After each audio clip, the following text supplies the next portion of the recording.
incwadi yamakhosi yesibili, chapter number 13. So verse number 14, maybe number 20. Now Elisha had been suffering from illness, from which he died. Jehoash, the king of Israel, went down to see him and wept over him. My father, they cried. The chariots and the horsemen of Israel. The horsemen of Israel. Elisha said, get a bow and some arrows, and he did so. Take the bow in your hand, he said to the king of Israel. When he had taken it, Elisha put his hand on the king's hands. Open the east window, he said, and he opened it. Shoot, Elijah said, and he shot. The Lord's arrow of victory and the arrow of victory over Aram. Elisha declared, you will completely destroy the Arameans at Abel. And he said, take the arrow. And the king took the arrow. Elisha told him and said, strike it in the ground. He struck it 3 times and he stopped. The man of God was angry with him and he said, you should have struck the ground 5 or 6 times. Then you would have defeated Aram and completely destroyed it. But now you defeat it only 3 times. Verse 20, Elisha died and he was buried.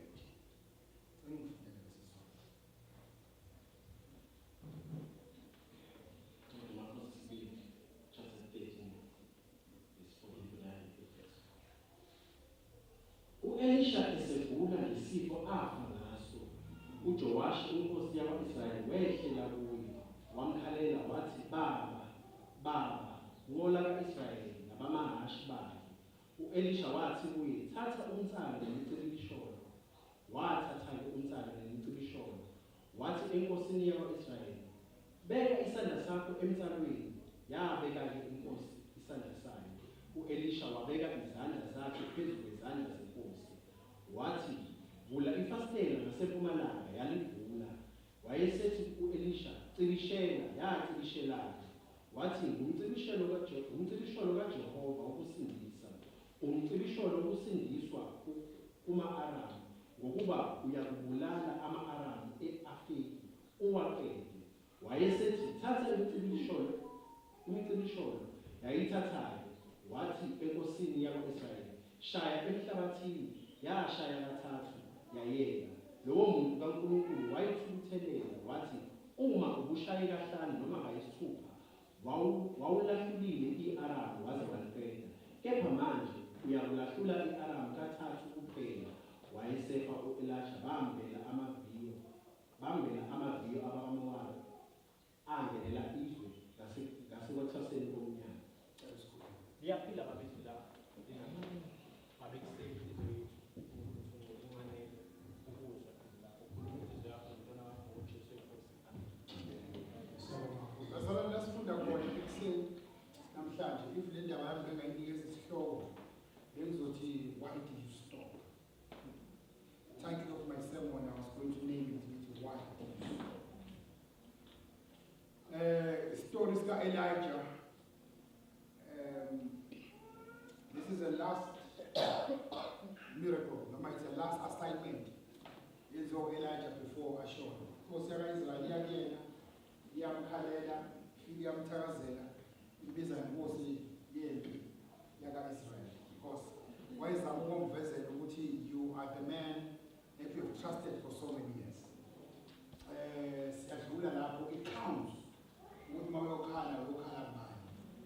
Akafike athi I'm not sure kodwa ufika khali uthi baba wena ndoda yempi mphathi wamahashi aka-Israyeli ngamanye amazwi ukuthi uphethe iy'nqola namahashi aka-Israyeli ngaba amazwi before akhulume naye uqale ambeke kwi-rightful position yakhe ukuthi ngiyaqonda ukuthi umbiswe uNkulunkulu ngalesi sikhathi, so I'm not in a wrong place. Kubalulekile ukuthi ube aligned nabantu uNkulunkulu aba-correct ababeka empilweni yakho. Kubalulekile ukuthi ube aligned because uNkulunkulu there are people ababeka phambi kwethu nasemasayidini ethu nangaphakathi kuthini aba-specific for ama-needs akho. Now kuyingozi ukuhlala nento uNkulunkulu akunikeze yona kodwa uhluleke kwi-position noma uhluleko uyi-recognize leyo. Ngeke ngathi ngikhuluma la esontweni ngelanga ngathi you'll never eat from a plate that you don't like. You will never get prophecy. Noma ngangishintshela imnyama ngithi ngeke ukwazi ukuphila uma kuzothunyelwa ubabuzwayo ukuthi akazokukhulekela. Wena ulinde ukuthi kuzofika ubishop because unento yokumcwasa ubaba ukhuzwayo. Angazomela ngizwe nibathandekayo. Sometimes we want to get help from people that we don't even recognize. Sometimes we want to get help from people that we don't even respect. Uthola ukuthi umuntu kuzobiza uGerard because akamhloniphi.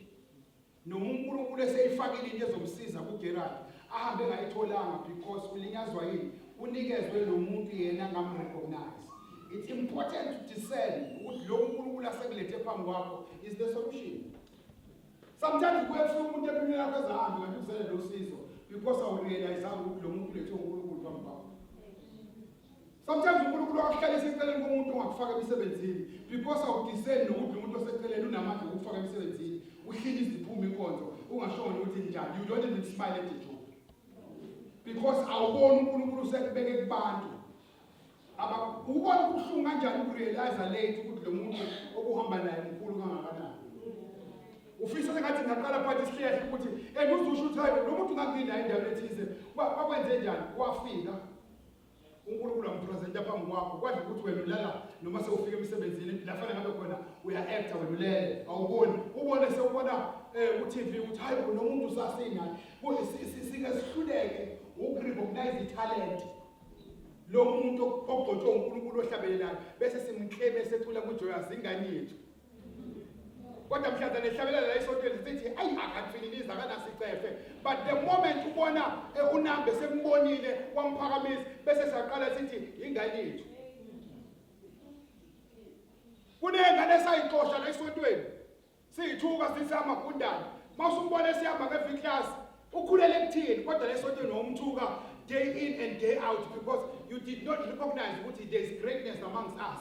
Kodwa mawusumbona semkhulu bese uthi ukhulele ekuthini umfana wethu kunjani boy mase kubandela bese uthi uphakeme nami ngakubandela mawathu wayumxabana la esontweni.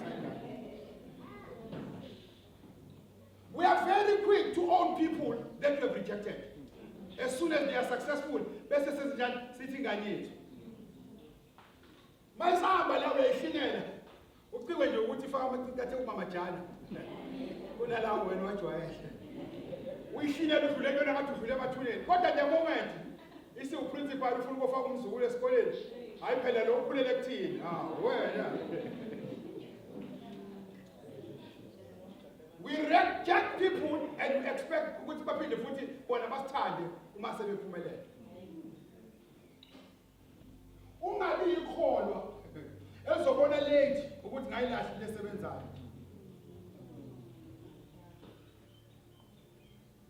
uNkulunkulu kagcoba umuntu la esontweni asuke umashumayela ekhuluma into right. Kodwa nje sivele simvukele nje ukuthi hayi lento eshiwo lo asayi asingayifuni. Mhlazane semkhulu bese uthi wayifika ekhulela kuthini. Unosisocula Elijah ufika inkosi yakaIsrael izomtshela ukuthi ifuna umthandazo, ifuna isolution because it has to defeat the enemies. Elijah akakhuluma into eningi. Prophets don't have many words but they have actions which will result into solution. Asizwe ngisho emiyalo ukuthi izokwenzakalani. Uvela umtshela ukuthi uphethe ubunkomo uthi khona uphethe ucisholo yakhe uphethe into yokuciko yes uthi full first step akamchazeli. Nansi into ofanele uyazi ngoNkulunkulu. uNkulunkulu akamnika ama instructions azokuchazela ukuthi masuqedile into okuzokwenzakalani uthi enza. Wesifazane wathi akuboleka izitsha. Why siboleka izitsha? Ngifuna imali. Ngiyihluphekela mina why siyofuna izitsha. Uthi hamba ufuna izitsha wale bekuchazela. uNkulunkulu ukutshela izinto sometimes ezibizarre. Othi bakuyibuka ukuthi lento uNkulunkulu ngepha ngizokhuluma ngempi. Yokuthi sifuna umnqobo uthi omunye umcibisholo ukhona uyiphethe yokuqeda ikhona uthi vula ifastela. Uyacabanga ukuthi lento ayenzi sense kanjani? Vula ifastela akasho nanokuthi kumele sihlale phansi uthola amadoda awu-30 ekuzowathandazela uthi vula ifastela ubheke east uthi umuntu okay uciba waciba ngempela akamtsheli masuqedile kuzokwenzakalani. Uphuma lapho uqeda lapho uthi asamse emnyango uthi-ke uthi lo umkhonto omnqoba lo kanjani lo umkhonto wami akamchazeli uthi shaya phansi dubula phansi. No explanation. No explanation. Sometimes God will tell you to do something that doesn't make sense. Kodwa athi uyibuza ukuthi usisithuli uthi uholile. Wathembeka uNkulunkulu wamnika u10% akakamrophi. Ngama kamazi ayikho into amrophe yona uNkulunkulu.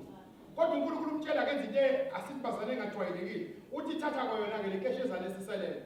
Uyonika omunye hayi wena ukuthi awudingi nayo uyadinga. Uthi kade ngagcina ukusebenza ngidinga imali kulezi lefanele ngiyikhokhele. Wathamba unikele yabo siyahlala kanjani leyo kanti uNkulunkulu yenibona ngale umnikele. Khona izinto esirejectayo so zesipho singayirealizanga because uNkulunkulu usitshela izinto inkinga yethu sifuna njalo ukuthi sichazele sikwenzelani lokho. Mawuthi kube khona ifasting kufanele uqale explain ebandleni no bazane siyafasta ngenxa yokuthi makaze nje manje sizonikela khona bangahlala bethi sinikelelana because yonke into sifuna ibe nama explanation izinto zikaNkulunkulu akuzona zonke ezine explanation. Sometimes uNkulunkulu akakuchazeli uyenza. That is why sithi obedience. Obedience ulalela noma ingekho justification. Awudingi ukuncengwa ukuze sithi uabidile. Niyangana senda bethandekana. Uyamlalela uNkulunkulu mayesho bese uyenza. Manje uvuka ebusuku uthandaza awubuzi ukuthi ngobani. Uyavuka ukuthi kucebe lakho ngevideo sewushilo wathi asikhuleke. Angazi ngivukele kodwa wena uyazi. Nje bese sivukile siyaba ukuthi lento sivusele yona seyenzekile. Because inkinga yethu ngesesiphile esikhathini la khona sigcwele why are we doing it? Why should I do it? Ngoba kwenze njani? Engathi sesikwenza njalo lokho. Ngathi nabazalwane ngendlela esingamlaleli ngaNkulunkulu. Wathi uthwala lo inkulumo. Wathi umfundisi asime ngenyawo zethu. Kube khona odlalela phansi wechofela ifoni. Akagula akanalutho because ufuna ukwazi sisumelana. But we are in the house of the Lord. uNkulunkulu mayenza noma umprofeti kaNkulunkulu eyenza asikho isidingo sokuthi ufuna ama justifications. Now wadubula ke Elijah wadubula the king of Israel waseshaya phansi indaba bilana lithi iBhayibheli washaya kodwa washaya kathathu wasiyayeka mase yeka wasiyadinga umprofeti ukuthi uyekele nathi ngihluphayo azange amthethe akashaya kangaka akazange zathi ushaya phansi uthi eshaya phansi so umprofeti ucasulwa yini because inkosi ayizange izindelela asibe kona sibazalwane asingagijimi le verse sifunde kahle akashonga ukuthi shaya ka6 wathi shaya phansi whether shaya kange noma kabili wathi nakethe njani bazalwane washaya. So, what the Bible, the next line, the prophet was angry. Specifically, what did? Was one take this to shine in that heart. But I was sure to shine like that. And you have to tell you, oh, shine a fight, number 6. Was about destroy completely the body. What the man is also over to pray. Now, Mama's leg also in over, he says, what was 4? There was what the no 3, oh, shine, no soon, no be the one. What to shine got 4, 5, 6. But also, I got to go in 4. What we also about destroy completely. God, the what was shine got to Suso in a but why? What show on jail, what in shine got? You look at the guy who showed on what you shy, I was shown to shine. What Omunye, Ubusha, Akamkaze, Ubusha got 5, number 6. They'll get paid, let your banks off and give share the solution permanent. Because you build over destroy a penny and finish the matter. What you got among yourselves over Shayagata, shooting over Spong, or Bengaseko, we are about to Tiagata, Ushayagata. But why? Because of Zangum Child, who would in Shayagana. Nancy Adam Shadek said, I'm your young king, also a general prophet, so let you in line. Prophet to propheting line. Yeah, prophet to propheting line. Any line figure now. We touch up any time, we touch up one way. We touch up with discernment.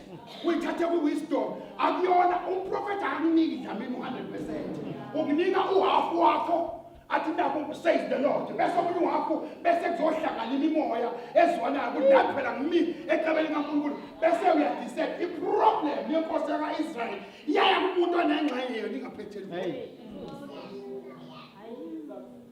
That was the problem with the king. Uya umuntu yena ngaphetheli. Kwinkosi kuya kuprofeti. Kwinkosi kuya kuNkulunkulu wena ungadecide ungaphetheli lutho. The expectation was the final one to descend. Number 2, the king was not hungry for victory. This is the pattern, this is the picture of the current church. The church is not hungry for growth. The church is not hungry for victory. But into enzakalayo basalwane uma uya kumuntu ekutshela ukuthi uzekela ukuthi uzodefeat isitha sami. Asibe honest manje. Umuntu angry enough nomuntu hungry enough makuthiwa shaya phansi mina ngizoshaya ngize ngikhuze.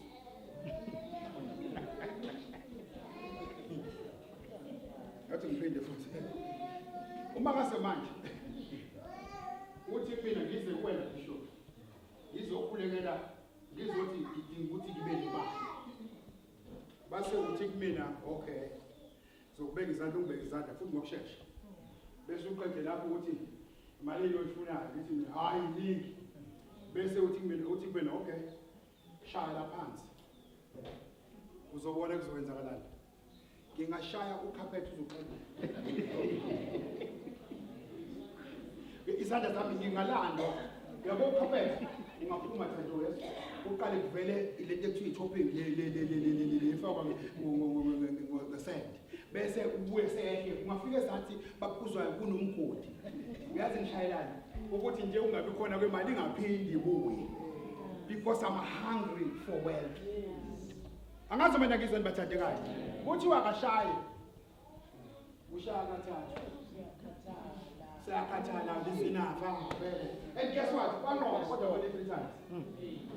That is the problem that you are having nje kuhleli phansi uyathandaza uNkulunkulu aphendule mewaphendula into eziwu2 bese uhlala phansi ulale kuze kuse ngesikhathi usayifuna uyavuka ebusuku uvuswa yiwash uyevukela wena uma ngenyaka ukuthi icebo lakho ngevidiyo nakula mashiphi uzosikhipa nje akukhiphe mase kukhiphile bese ulala uzusele lokuya emsebenzini yasikwenzeke you are not hungry for growth but those who are going to see the year of restoration abantu abangeke basheshe bakhathale ngoApril athola into eyodwa bese ehlala phansi inkinga yethu uNkulunkulu wasiphendula mabishop kodwa wasiphendula into ezibili sahlala phansi sakhohlwa webasalwane ngeke uyibone lento engikhuluma ngayo uma usalaliswa nje umbhedo udouble bed.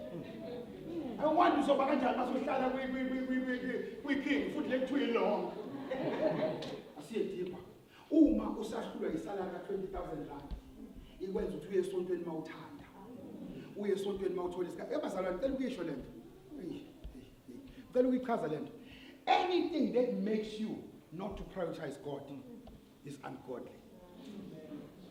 Noma yini noma ngabe isibusiso noma ngabe yini I include myself noma yini enza ukuthi uNkulunkulu abe secondary balekele no matter how good it is but it's going to destroy you.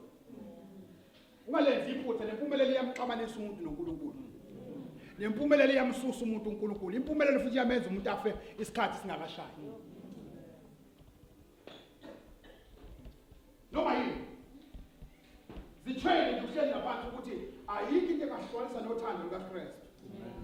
No, ngabe kuthiwa impumelelo engakanani. I'm not saying bazalwane I'm not a religious nutcase. I'm not saying kunomhlangano wengane esikoleni kumele uyo attend. I understand. But what I'm saying, you can't have a permanent schedule that makes God a secondary thing in your life. No my impumelelo ingqaleko uNkulunkulu must always be primary. uNkulunkulu bayiqalele. Nansi i-posture sinayo eziba sikwenza konke bese sicabanga uNkulunkulu apha.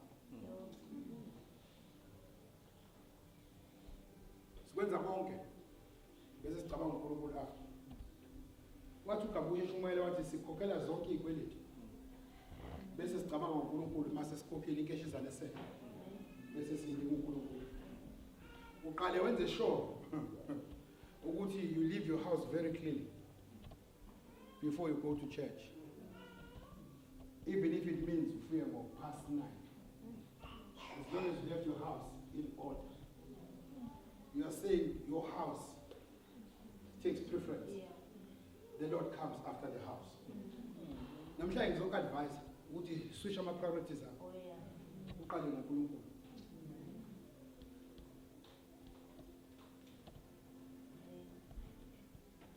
Angifuna uphumela uphethwe ekhanda. Some people have jobs. La isebenza khona ngesonto. uNkulunkulu uyazi siyasebenza semsebenzini bathandekayo. Ngiyanganisanda bathandekayo. But I'm talking about somebody. Angifuna uphumela leyo lizali emsebenzini. I'm talking about somebody. Othe nesikhathi sonke ethandeka. Aqala ukuthi into zakhe. Bese esontweni.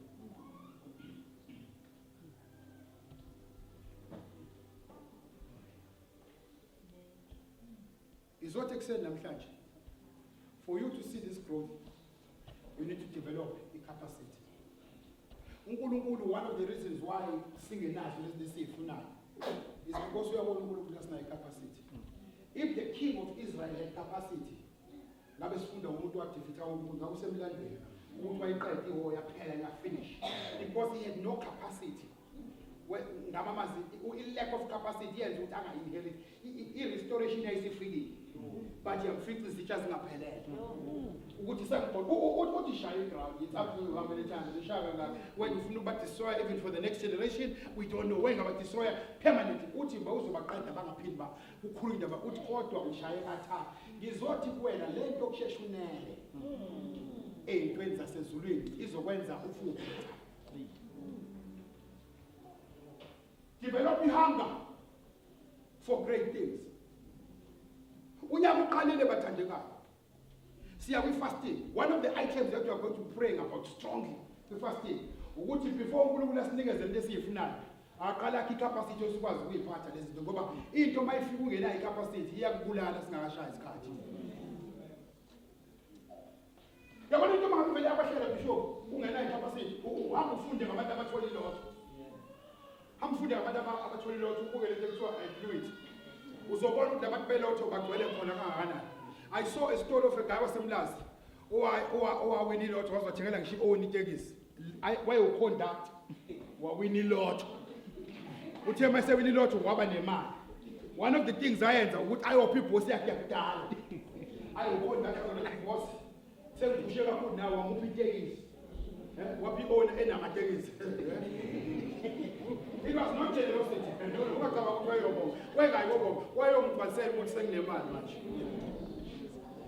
There's a difference between appreciating then who have arrived. So no, in the end, because white block. That's good again. But Africa is just yasiyachitheka yasiyaphela. Kunabantu abahleli laphansi asebeke bawu 100,000 e-accountini yabo. Kodwa namhlanje banamsho 34 rand. Asisonde zethu zani. Othi ngisonde zethu zani ngabe kuthi. Khona abantu. Not even 20 days ago. Ababonile 25,000 e-account yabo. Kodwa mangasuthi nibangaki manje?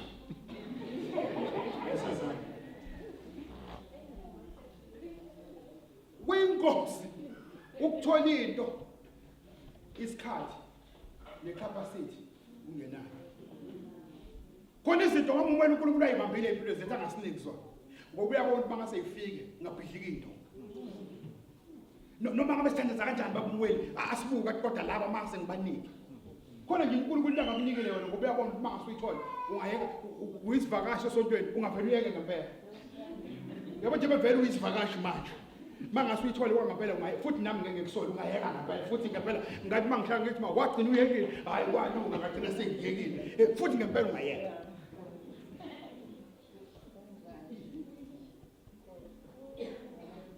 Khona izinto esiphithi I trust you Lord ukuthi kuzokwenzeka. I trust you. Mina khona izinto engibonga uNkulunkulu ukuthi ngiyitholanga ngisemncane because ngiyabona manje mase ngimdala zazongiphathisa ngekhaya. Hayi ngeke. khona into engeke ngiyibone manje ngiyithole sekimdala ngithi le ukuba ngayithola ngalezi ayinsuku no ngiyabona namanje no kwazobheka hayi no phela mina ngi-honest to myself hayi mina bethi kuzwa mhlawumbe ngaba ngishadile khona into engayithola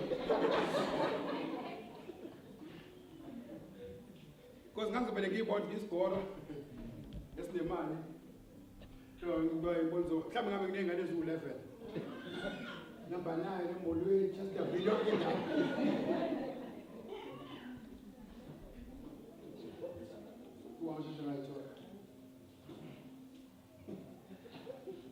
Yawazi number 9. Yawazi number 9. Ngabe ngophela yayizokwenza into kutante ngigcwale yonke indawo. Kodwa inkosi yathi no at the right time. Mawusune capacity ngokunikeza sona. Ngizothi kwena these things oyikhulekelayo. Ke phakathi kwakho nazo. Faith yakho. Into ekhulumayo necapacity. Before udinela uNkulunkulu xa uyibuza ukuthi nginayo icapacity yalento. Uma ubona ngathi unayo ukuthi Nkosi la ngingaboni khona ngisiza ukuthi ngiyakhe icapacity. Ngoba khona into ongayitholile ngoNkulunkulu uyakuseva. Uyabona ukuthi kuzobonakala uma uyithola. So ke kulo nyaka uqala khulekela ukuthi Nkosi enlarge ungikhulise ngibe necapacity. La ufuna ukuyakhona ukuthi ngitrust Nkosi ukuthi ngitry. Nginikeza amandla ukuthi la ufuna la ngifika khona ngikwazi ukufinyelela. Ungajabu ukugijimela kwenu ezokuqala. Lento masisoyibambile udeclare ngisho ama-offer abantu abakunika ibond. Yedlo kona ungeke uyi-afford. Kodwa just because the bank says you can afford it, awugijimi uyafaka ukuthi no icapacity engakabe khona. Ukuthi Nkosi ngineze icapacity because khona izinto esingakwazi ukuyithenga namhlanje bazalwane. But sibanjwe ukuthi nje siyahala sithi no icapacity. Asikabi ready for this commitment. Kuyazwakala bathandekayo. Noma yini ungena kufika umuntu ethi uzokushada. Musuvela ukhale usuku bonke Nkosi engikwazi wangizwele egcina ngosuku. Are you ready?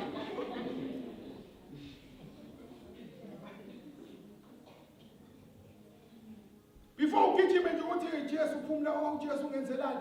Ziqala uyibuza ukuthi before ubhekele ukuthi unjani. Wena usuyi-wife material. Do you have capacity? Ukuhlala nalomuntu wesilisa impilo yakho yonke. Abanye capacity bayibheka sebengaphakathi bishop. Athi ubona sekuqhutshekwa kwasamasosha thina. Mhla isekhala uthi social kaNkulunkulu wenze njani? Everything you do, pray for capacity. Finally, says Father, have a plan. Noma yini wenzayo, have a plan. UNkulunkulu akayibusisi into engenayo plan. uNkulunkulu akayibusisi into engenayo plan because into engenayo plan ine chaos. And the capacity evamisile ukwakheka iplan ingekho. Even generation bishop who's a school, the plan must be there. Who's a school, we must pray for capacity. My question for you is not only spirit is going to do another channel. Where is your plan?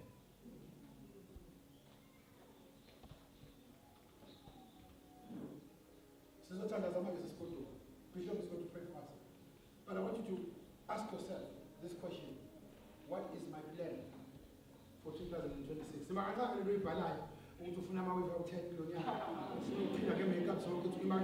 That's too easy for God. But where's your proper plan? We are happy. Before sick beg is hard, the city will against Musa face wow. Sick beg is at the first one in time. This one, I think Makela thing away. Similar else, thing away.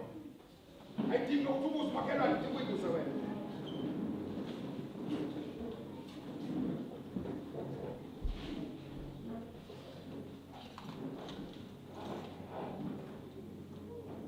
Before Bishop is a family,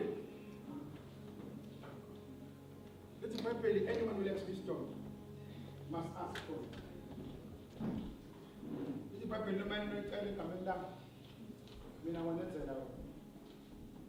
Some people I'm speaking here, genuinely.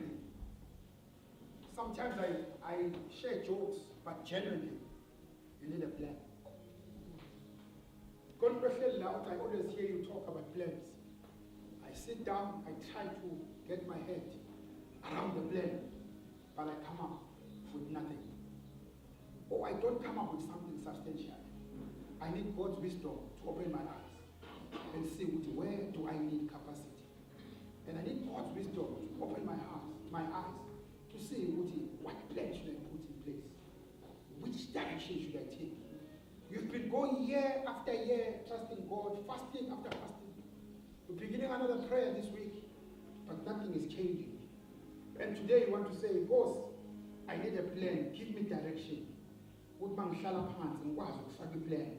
That is going to make sense. You write things down, 0 things are happening in your life. And you're saying, boss, give me guidance. What's our family? The bishop is going to pray. It's a Bible, anyone who lacks wisdom must ask for it. Kodwa nje abantu bazothina yonke into and say, Nkosi, I need a God-guided plan so that a turnaround can happen in my life. What's our family? Because the bishop is about